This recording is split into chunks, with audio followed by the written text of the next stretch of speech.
Hi, I'm Jaisal Josh with a news flash coming out with all the facts.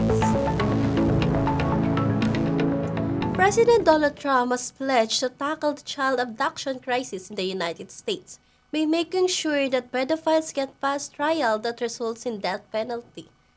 Trump has often insisted that there are so many incidences and that something must be done to counter the sinister problem. The National Center for Missing and Exploited Children has pointed out that nearly 800,000 children are reported elite pedophile rife in Washington, D.C. has always used these sinister actions as a control mechanism to tame and have greater control over its followers.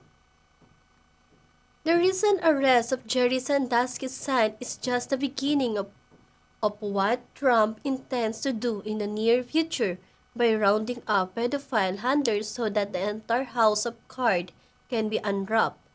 Jerry Sandusky's son is a good example of how the pedophile used these handlers to get teenagers and young ones to be used in the sinister's actions. Jerry Sandusky's son, who happens to be 41 years old, was accused on Monday for attempting to entice two teenage sisters into sexual acts.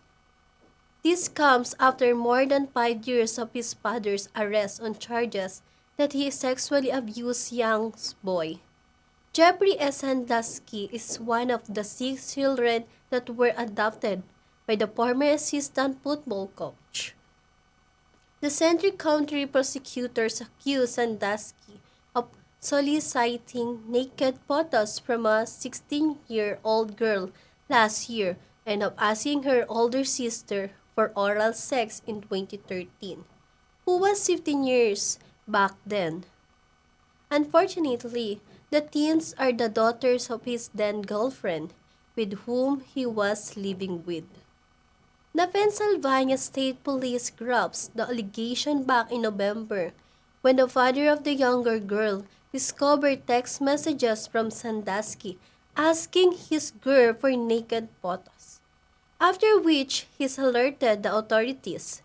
The charging documents state that the both teens survived the Sandusky advances and his attempts to persuade them to remain silent. Sandusky allegedly advised the younger girl that his requests for naked photos were not weird since he studied medicine. The girl later shared the text with her mother, and the woman confronted Sandusky, who responded by saying that he was trying to help her daughter remove sexual photos of herself from the internet, and as a result, he needed additional naked photos of her to do so. Sandusky works as a corrections officer at the Rockview State Prison. He stood by his father back in 2011 as his crimes led to the downfall of Penn State's iconic football coach.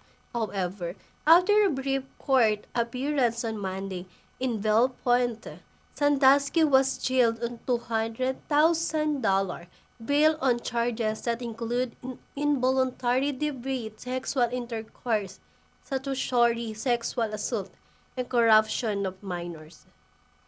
Don't forget to read thegoldwater.com every day for new and insightful discussions of current world events. Please follow us on Twitter, Facebook, and YouTube channel. This is Jason Josh reporting for the Goldwater.